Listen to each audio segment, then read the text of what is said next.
नमस्कार मित्रांनो, आज आपण दर्शनासाठी एका ठिकाणी आलेलो आहोत। या पवित्र ठिकाणाचे नाव आहे सरला बेट। अत्यंत सुंदर हे ठिकाण आहे। ऊर्जा देणारे गोदावरी नदीच्या काठी स्थिर असलेले हे ठिकाण मनाला ऊर्जा देणारे आहे आणि पवित्र हे ठिकाण। चला आपण थोडक्यात माहिती जाणून घेऊया। आपण प्रवेशद्वारापासून या मंदिराचा जो निरीक्षणाचा भाग आहे तो बघण्यासाठी अत्यंत अप्रतिम असं रचनाने भरलेलं हे मंदिर मनाला पवित्र करून टाकणारं हे ठिकाण आहे। तुम्ही बघू शकता या सुंदर अशा मंदिराची रचना आहे आणि विशेष म्हणजे या ठिकाणाचं महत्त्व इतकं आहे मित्रांनो, बघितल्यानंतर एक नवचैतना नवी ऊर्जा मिळत असते। माझा मुलगा, माझी आई आणि मी या ठिकाणावर जेव्हा आलो तर सर्व परिसर आम्ही बघण्याच्या आधी या मंदिरामध्ये जे पवित्र ठिकाण आहे समाधी स्थळ, तर इथं दर्शन घेतलं मित्रांनो आणि नंतर या परिसराचं निरीक्षण करण्यासाठी आम्ही बाहेर पडलो मित्रांनो। तर वेगवेगळे मंदिर आहेत मित्रांनो।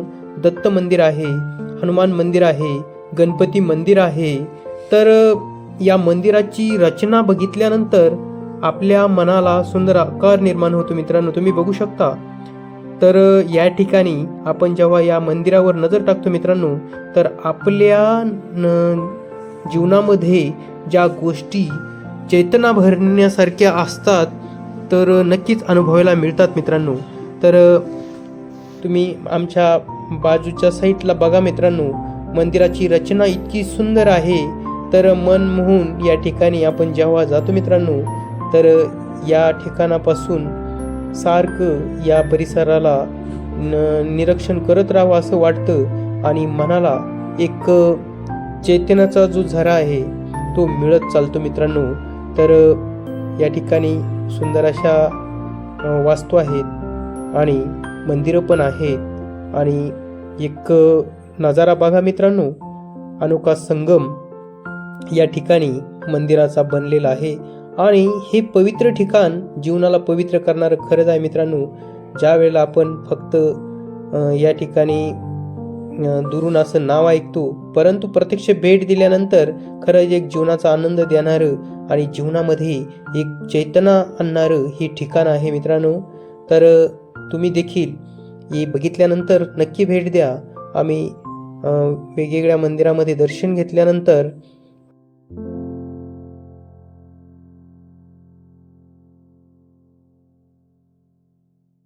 परिसराचा एक आनंद घेत आम्ही या ठिकाणाला बघण्यासाठी उत्सुक होतो आणि खरंच बघितल्यानंतर खरंच जाणवलं की हे जे ठिकाण आहे मित्रांनो, अत्यंत जीवनामध्ये वेगवेगळ्या पद्धतीच्या ज्या गोष्टी आहेत मित्रांनो, आपण कसं जीवन जगावं हे शिकवणारं हे ठिकाण आहे आणि एक तपोभूमी आहे मित्रांनो। आणि आपल्या जीवनामध्ये ज्या गोष्टी आपण करतो त्या गोष्टी किती निर्मळ मनाने कराव्यात हे सुद्धा या ठिकाणाला भेट दिल्यानंतर शिकायला मिळतं। आणि आपण एखादी गोष्ट मिळवायची असेल तर त्यासाठी किती तप करणं गरजेचं आहे तर हे समजतं मित्रांनो। आणि आपण म्हणतो ना, प्रयत्न हे महत्त्वाचे असतात, पण नुसते प्रयत्न असून चालत नाही मित्रांनो। तर त्यासाठी अनेक गोष्टीचा त्याग करणं गरजेचं आहे आणि हेच या पवित्र भूमीमधून आपल्याला ज्या वेळेला आपण या ठिकाणाला भेट देतो तर अनुभवायला मिळतं मित्रांनो। कारण अनेक वर्षापासून या ठिकाणाचं जे वारसा आहे या ठिकाणाचा तो किती सुंदर पद्धतीने जपलेला आहे आणि हा वारसा, या वास्तू, हे मंदिरं बघितल्यानंतर खरंच आपल्याला जाणीव होते की एखादी जीवनामध्ये आपल्याला नवनिर्मिती करायची असेल किंवा जीवन सुंदर बनवायचं असेल तर आपल्याला अत्यंत पवित्र निर्मळ मनाने जीवन बनवायचे असेल तर या ठिकाणाला नक्कीच आपण भेट देणं गरजेचं आहे मित्रांनो।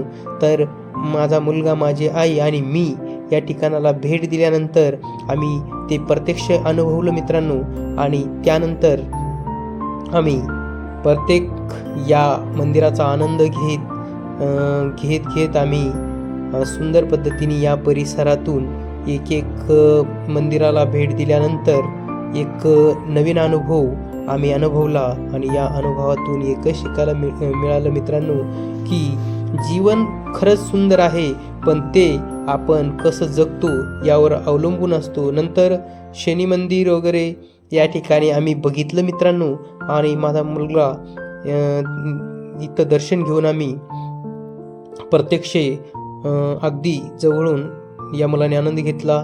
नंतर हत्तीसारख्या ज्या स्टॅच्यू आहेत मित्रांनो, त्या बी सजवलेल्या आहेत आणि नक्कीच निसर्गाने सजलेला हा परिसर सुंदर असा आम्हाला पाहायला मिळाला आणि एक चेतना मिळाली मित्रांनो. आणि खरंच जेव्हा आपण या ठिकाणी ही चेतना अनुभवतो, तर आपलं जीवन बदलण्यासाठी ही चेतना आपल्याला आयुष्यभर पुरण्यासारखी आहे असं आम्हाला जाणीव झाली. आणि नंतर ज्या ठिकाणाहून आम्ही हा परिसर बघण्यासाठी गेलो होतो, त्याच ठिकाणी आम्ही आलो सर्व, आणि सुंदर पद्धतीने आम्ही आमच्या मनामध्ये एक ऊर्जेचा साठा घेऊन जीवनाला पुरेल इतका या पवित्र ठिकाणाहून घेतला आणि परतीच्या प्रवासाला निघालो. तुम्ही पण नदीच्या काठी या ठिकाणाला भेट द्या आणि जीवनामध्ये एक ऊर्जा नक्कीच प्राप्त होण्यासाठी तुम्हाला मदत होईल. आणि आम्हाला सुद्धा खूप सुंदर असा अनुभव आला.